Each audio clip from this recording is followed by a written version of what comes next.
So what do you? What I see you poured something in here to the shaker. What is that in that yellow rimmed bottle? So the yellow rim bottle is a blend of rums. Something that nice. the kind of cocktail community learned from the tiki bars of the 1940s. So it's not a blended rum specifically; it's rums you blended correct. together. So this has Flor de Cagna Fourier as the base, and then some plantation Stiggins Fancy pineapple. So nice. Beautiful French pineapple infused rum. That rum is a regular at my house. It's fantastic. It's wonderful. Yeah. And then also some Barbancourt Fourier from Haiti, just to give it a little bit more of kind of like that funk and earthy texture and like a little bit of funk to it. It wouldn't be a daiquiri without some fresh squeezed lime juice. Fresh squeezing your citrus juice is absolutely the single best thing you can do to like elevate your cocktails. So whether you're doing margaritas or doing anything, right? Margaritas, lemon drops, anything you're doing at home, don't get the little plastic thing that is like super pasteurized. That says that it's juice? Yeah, that's like juice from concentrate. The single best thing you can do is, juice it from an actual piece of fruit. An actual lime or lemon or whatever. It makes all the difference on like your shaking your fresh cocktails. It really does give it a fresher taste, doesn't it? Just that real fruity aroma that will dance on your tongue a little better than the concentrated stuff. So we've got the basic structure of a daiquiri here, and it's not a daiquiri without some sugar. So we actually use two different types. First one being a guava syrup that we make. Just giving a little more like kind of tropical note is what we were going for. And then so you got your rum mixture, you've got the lime juice, you said, and then the guava syrup. And then a guava syrup. And then I always like a little bit more of like, particularly when I use aged rums, I like a little bit more of a mouthfeel with my sugar. So actually a little bit of palm sugar syrup. And what this does, palm sugar, when you make it in syrup, actually it smells like fresh baked cookies. It's really, really rad. Nice. Like it's like the most intoxicating smell. Not a thing wrong with that. But so like where the guava syrup is 1 part sugar to 1 part water, the palm sugar syrup is 2 parts sugar to 1 part water. So it gives us a little bit more body, a little bit more roundness. And it's really just kind of like more of a mouthfeel kind of thing than necessarily like super punchy like sweetness and like flavor. It's more just give like kind of the texture that we want. And so the this? detail of thought that goes into mixing something from an expert, from someone like this, is a little astounding considering I'm terrible at this. Like at home, I'm like, what do I have? Right. Well, I got some grape Kool-Aid. The great chefs can do that. They can go to your refrigerator and gather the food that you've got and make a great meal. So I would guess that maybe the mixologist could do that too, unless you really only have grape Kool-Aid. Well, you gotta really know what you're doing to go, okay, you know what, this needs a little more mouthfeel to be more fun. Right. And then how to approach, okay, we can do this. So that's outstanding. So Chris, are you a measure guy or do you kind of go by feel? It can go either way. I'm mostly a measuring guy. Okay. I think it's incredibly important. There are some things, right? Like if I'm making a whiskey and Coke or a gin and tonic at the house, like I'm not going to sit here and measure out like to the quarter ounce how much gin I'm putting in. Right. It kind of just depends on how my day's going at that point. Well, that's a system of measurement all its own, basically. Yeah, no. So it's funny you mentioned the painkiller earlier, originated at the Soggy Dollar Bar, and you can get your painkiller there with anywhere from a range of 2 to 4 ounces of rum. Depending on how much pain you need killed. That's perfect. So yeah. I do think there's a time and place for that, right? Like if I'm, at a swim up bar at a beach and I just want like, a blended strawberry daiquiri, like, yeah, put as much rum as you want. The more the better. I don't Or if get you caught show up up in an that. hour later than your friends and they're already way far ahead of you. Yeah. Oh yeah. If you arrive with Jeremiah and everybody else has started drinking, that's what you're saying, right? I get it. All right. So this is just a kind of a standard daiquiri, right? Yeah, this is just a standard daiquiri in sort of how it's constructed, rum to lime to sugar. We're just kind of breaking it up into some different parts, using a multitude of rums to get different flavors, 2 different sugars to kind of accentuate and bring a little more kind of tropicality to it. And then we switch everything up a little bit with the garnish, but we got to shake it up first, which I'm sure you'll agree is one of my favorite sounds in the world. Oh, it is a wonderful sound. And now, as you're shaking it, I'll ask you, is there a science to how much you shake? Absolutely. So it's possible to overshake a cocktail, correct? It very much is, and it depends on like what kind of ice you have. Okay. So like that's the biggest difference between like your home bar and like my professional bar is like the ice that I have is 1.25 big cubes. Mm-hmm. I'm shaking on these and they're clear and they're what we call dry. They're not like super like coated in water, so like they're very easy to shake with, and that larger ice gives you a much better texture. And so if you have like that, just that regular like kind of refrigerator ice, you want to shake less because there's more surface area using small ice and things like so that. it's impacting more. So all of those definitely kind of play in. One thing that you see a lot of professional bartenders do, particularly in like craft cocktail bars like I work in, this is literally a fine tea strainer that I bought in Chinatown for $1.50, and it helps keep all those like big ice shards out of your drink, so you're not chewing on your cocktail. Okay. There are times and places for that as well with like different shakers and whatnot, but for the general purpose, you want a nice clean cocktail. So you pour through that. It keeps the larger chunks of ice from making their way into the glass. I don't, for those of you who are just listening and can't see this, like, And I don't know if the so camera can get a proficient. shot of that behind the. Yeah. We might have him make the drinks up there if he can, just so the camera can get. Yeah, a I was better going to shot. do it on some of the other drinks. This one's a little difficult to pour. So where we actually really kind of switch things up is I like got the little bottle with the little, eyedropper the thing. little magic, the little the little tricks, if you will. And so what I like to do with this guy, and it's not that Using I like. a tincture bottle. Yeah, so this is a blood orange infused olive oil. A blood orange infused Olive olive oil. oil? I'm Olive pretty oil. sure that they don't have that at Kroger. And so what this does is, as you drink this cocktail, some sips will be nice and tart and piquant and daiquiri and wonderful, and then just occasionally you'll get a little pop of like this oil and this kind of richness and like extra fruit that comes through. So I can't tip this enough to show the camera the top. Maybe you can do a little better there, Ian. Don't pour it on your I don't know iPad. if you can see the top of But this. the top of it has these drops just kind of sitting there. The drops that you put of the olive oil that's infused. They're just kind of sitting on the top of the daiquiri. Very interesting. Are they flavoring what's around it, or is it a flavor that you just get when you actually consume one of them? No, it's only when you consume it. So just Okay. every now and again you get a little like Because extra, it doesn't extra mix, it just sits. right. The oil and water don't mix, so they just sit there, and just occasionally you get kind of a little like bonus flavor. It's interesting that oil and water don't mix. I found that out when with my ex-wife. But anyway, that's a whole other topic, and we don't have time to get into that on today's show. At least not with the first cocktail. Yeah, I was going to We'll say. see. We'll see who you are in a couple segments. Segment 5, I may be telling you my life story. Well, of course, now I haven't had one of the little droplets of the oil yet, but just the first blush of taste of this, there's so much flavor. Yeah. And I've had plenty of daiquiris. This to me has got a more distinct, a more, sort of lively on the tongue flavor. What should I attribute that to?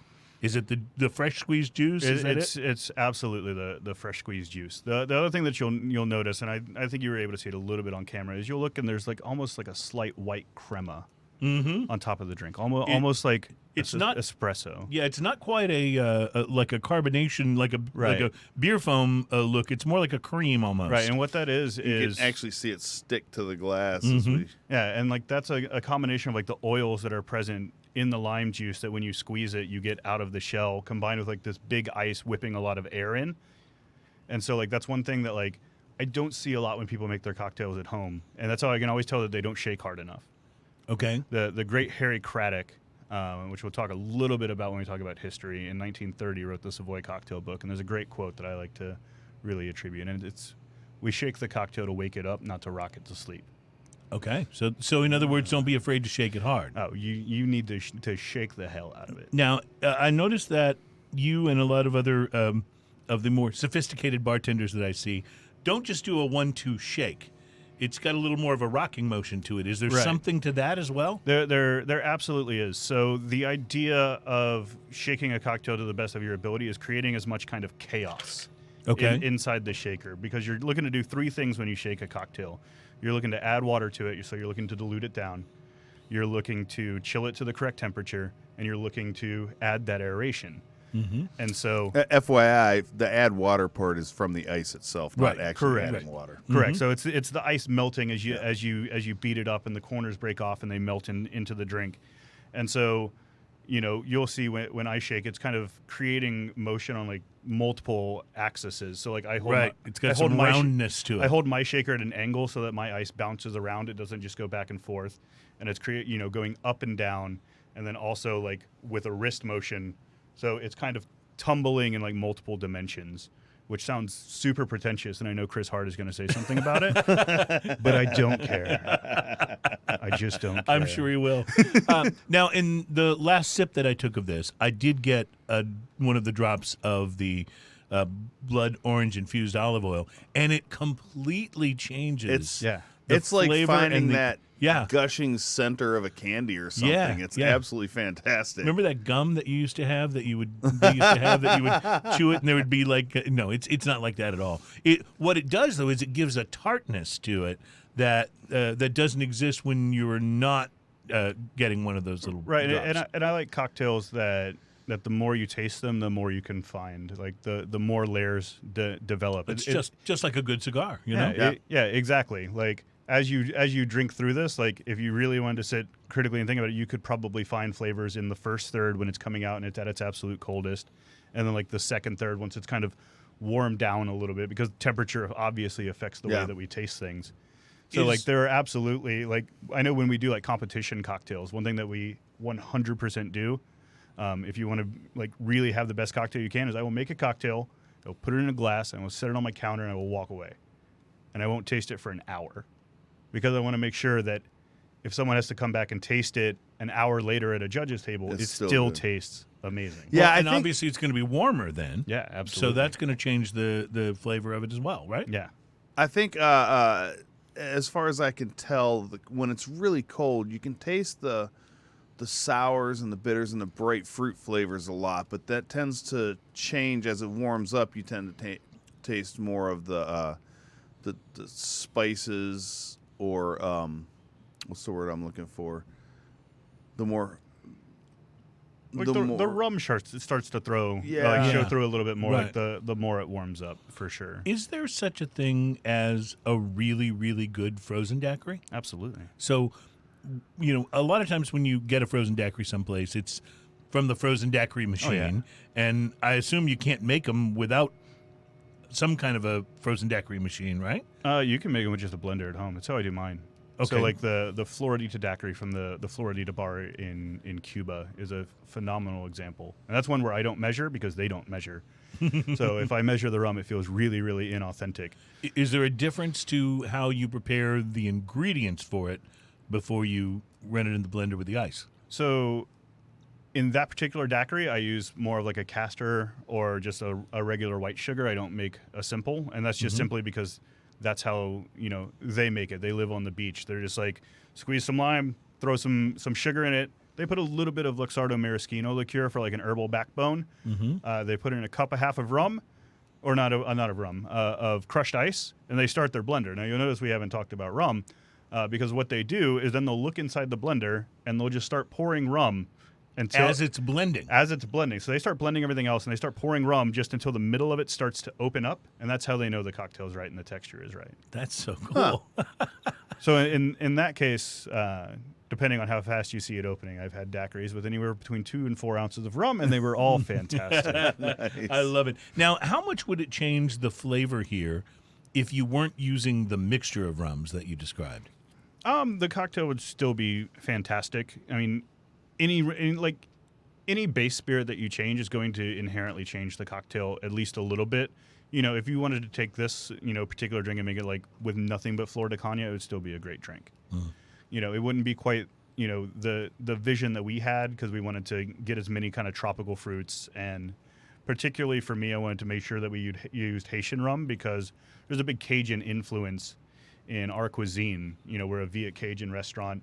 So New Orleans Creole, Haitian Creoles, like big French influence, Plantation being a French company. Like there's a lot of like inherent conceptual things that was really important just in like the vision that we had for it. But if you just want to take like some rum, some lime juice, some guava, and some palm sugar and throw it in a glass, it's going to taste good. Wow. Wow. The flavor on this is so tropical good. You It can really taste is. the difference between the lime. There's a little kiss of pineapple, especially on the retrohale, and then that blood orange. And once you take a sip of one of those little drops of the blood orange infused olive oil, that flavor kind of sticks with you a little bit. This drink has most definitely what I refer to as the Jimmy Buffett effect. Jimmy Buffett has made an entire career out of making sure that when people come to his concerts, whether you like the guy or not. Well, he makes changes in attitudes. Yeah, changes in latitudes, and yeah. But that's his whole thing. You go to his show, and you're transported to the islands for a couple hours. Yeah. And this drink to me has that same kind of effect. I when I taste it, I'm like on a beach. Yeah, and for sure. that's worth the price of entry for sure. You know, on a drink like this. I think being a bartender, you wear kind of many hats, and I say it all the time. Like, you know, I'm a bartender, but sometimes I'm a mixologist and a therapist and a storyteller. You know, a political expert, an ear for you to lay on, a travel agent. Right. And sometimes I'm just a guy that serves you a whiskey and Coke, and that's okay. Like, you know, there's so much that's involved in kind of the art of bartending that's more than just like creating drinks. It's creating experiences and giving people like what they want. Sometimes you want to escape and imagine you're on an island. Sometimes you just want to slam some whiskey because you've had a bad day and Right. you need somebody to like listen to you talk about your day. Learning to recognize that, I'm sure, is its own skill as well. So that's like there's bartending schools get a real bad rap in my industry because people always ask me if they should go to bartending school. I'm like, absolutely not. And they're like, why not? It seems like a really good idea, right? Like, I want to do this thing I go to school for. I'm like, because all they're going to do is teach you how to make drinks. They're going to teach you how to tend bar. And all of that is wrapped up in the tending part of bartending. It's the people side. So this is really interesting because I have a similar thing when people, and I don't know if anybody even wants to be in radio anymore, but during my career in doing radio, people would always ask me, should I go to broadcasting school? And I told them, no. Yeah. Go to a college that has a good intern placement program and take some of their broadcasting courses. You don't even need to graduate. Just get placed as an intern, because when you actually are at a radio or a television station as an intern, that experience you can put on a resume, and that's going to be far more valuable to a potential employer than knowing that you completed the college course. Yeah, but can you do that as a bartender?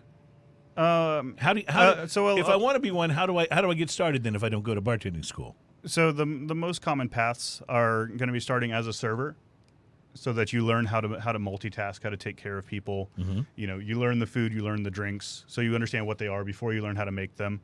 Or just kind of the same thing, starting as like a bar back, being the guy that polishes glasses and restocks and learns the flow of the bar. And while you're doing that, you can like watch YouTube videos on how to make different cocktails and make stuff at home. Yeah, and you can borrow one of the bartending books off the shelf and go home and you can learn the recipes, and then maybe you get the Tuesday night shift when it's a little bit slower. Nice. I actually have a few friends that started bartending that exact same path right there. And here's to that becoming a good career path again, because right now I know it's tough because a lot of places aren't open or slower, and here's to there being a need for bartenders once again.